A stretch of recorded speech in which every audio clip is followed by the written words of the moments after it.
celebrate Shrewsbury's timber frame Tudor past? Well, we're going to keep watching.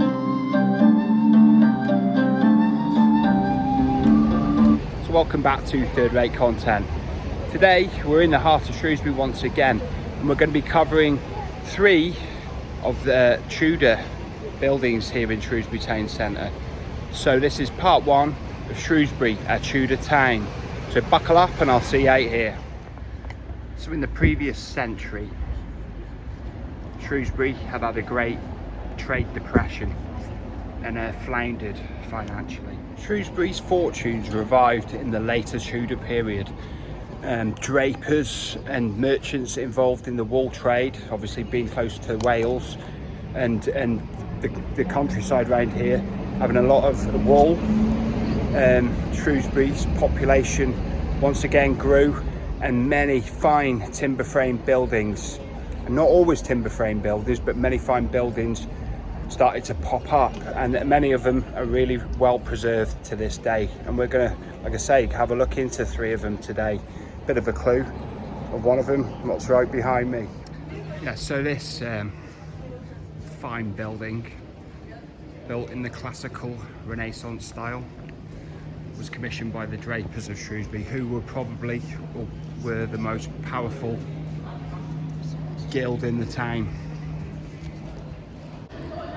These are Tuscan columns.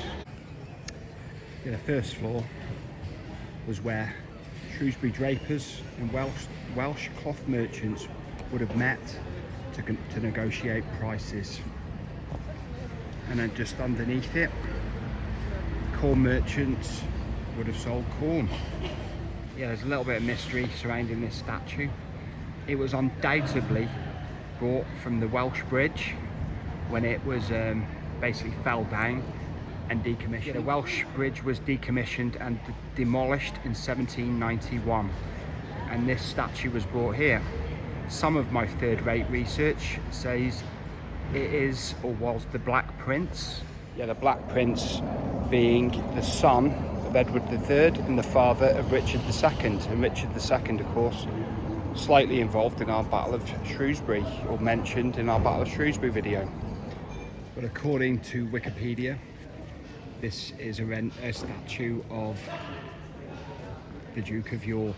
And if it is, it's the only one in the country, who died in 1460, some considerable time after the Black Prince.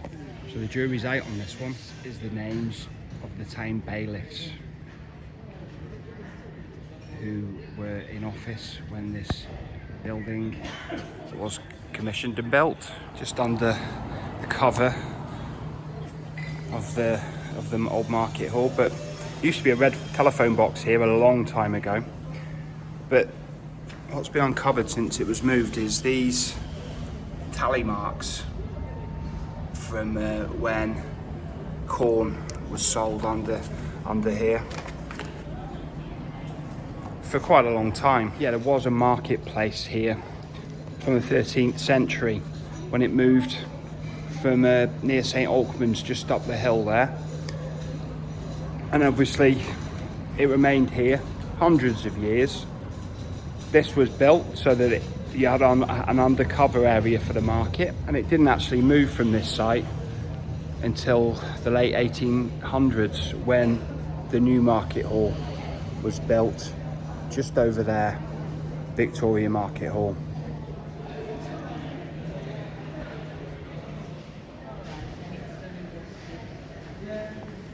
Just look at the cinema that's been here since the old market hall's refurbishment in 2001, 2002. Yeah, a viewer did mention in the comments that they had watched Christmas Carol, the 1984 version, here several times. So I will keep my eyes open, and I might well possibly come watch it, because I think it would be great if it's on this year. Is the room that the drapers or dealers in cloth would have sold their wares, and they were the premier dealers in cloth in the area.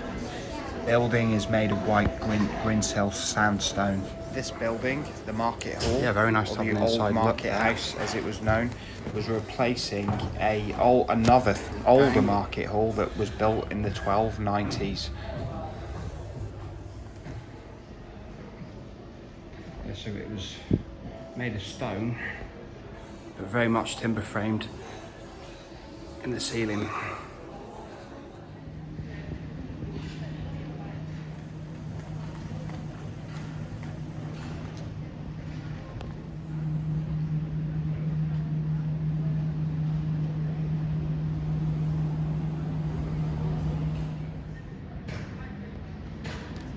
Now that is actually a rendition of an angel. Good to know, third-rate research. There's sundial.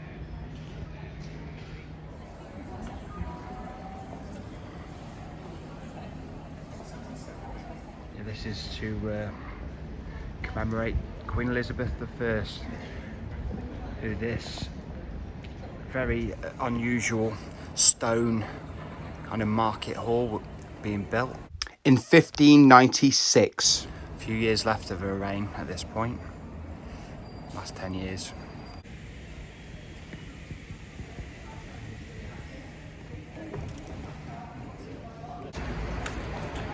Just here, top of Marblehead, top of Marblehead. I'm just standing by Shop Patch, just looking at this frontage with the Tudor house backing it up. So this is a prime example of a half timber frame Tudor building being modernised in the 1700s. So you got the brick frontage, and of course it's true Tudor self just behind it. And there are quite a few examples of this modernisation around the town. I can think of one right now, but of course we'll keep our eyes open for them as we do further videos. Should we go down Mardle or down Claremont Street for the last one? I think we'll go Claremont Street. We started on a big one today, and we're going to end on a double big one because this is a 2-in-1 Rowley's House mansion. Let's get closer. Rowley's House was first built, or this part of Rowley's House was built in 1590. Yeah, all this area around Rowley's House is believed to have been lots of low rent wooden buildings, like a shambles really, that has long since gone. And that's why Rowley's House sort of kind of stands alone now on Barker Street with just car parks around it. You'll notice there are no chimneys on the original part of Rowley's House. My third-rate research leads my third-rate research to believe that this was a place of business. Although, even in a place of business, in winter it's going to get cold. So you'd think, unless this was an early Ebenezer Scrooge, Rowley was, that you would have had some chimneys, but it's a bit of a mystery. But unless people weren't spending a considerable amount of time in here in winter, then I suppose you don't need chimneys. But it's an interesting little question mark. Rowley's House was at one point Shrewsbury Museum, which obviously is now in a more permanent location in the old music hall. But I do remember coming in here as a child, maybe with the school, like, or my granddad or something, but I haven't really got any third-rate recollections other than I did come in here.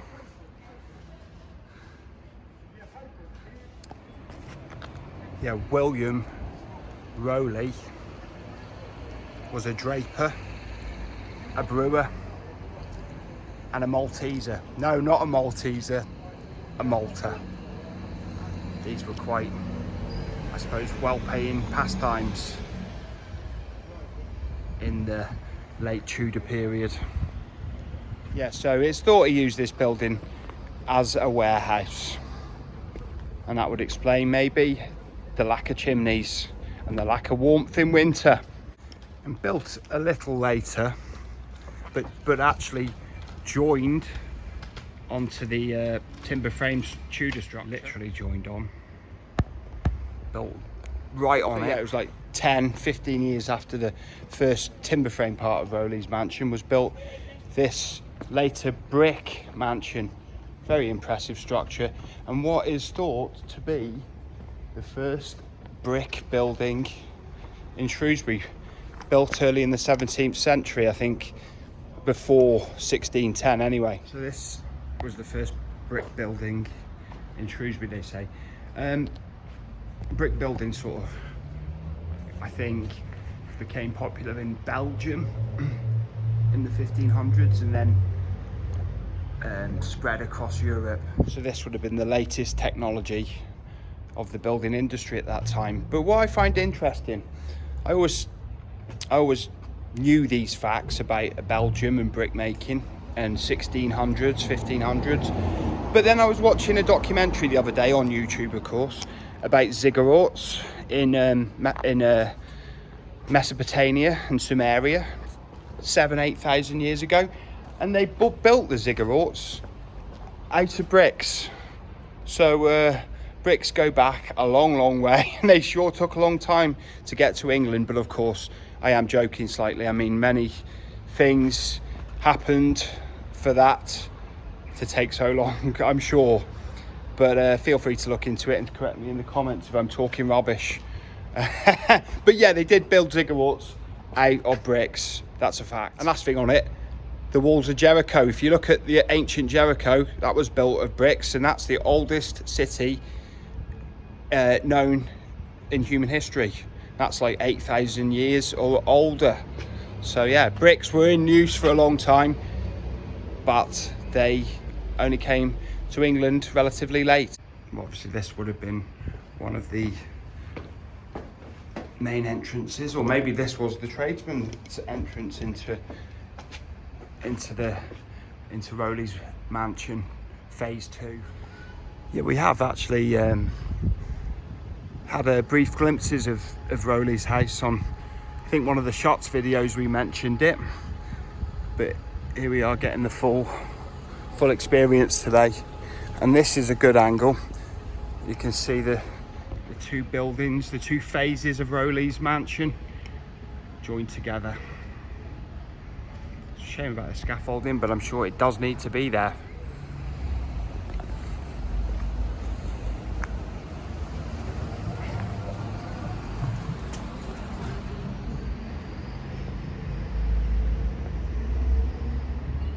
Relic of 1984. I wonder if that was here when the filming of Christmas Carol happened, and I don't think that'll be here for much longer, so it's a goodbye to this litter bin, I imagine. It's a shame we can't walk under this arch because it's shut off both sides, unfortunately. Maybe next time.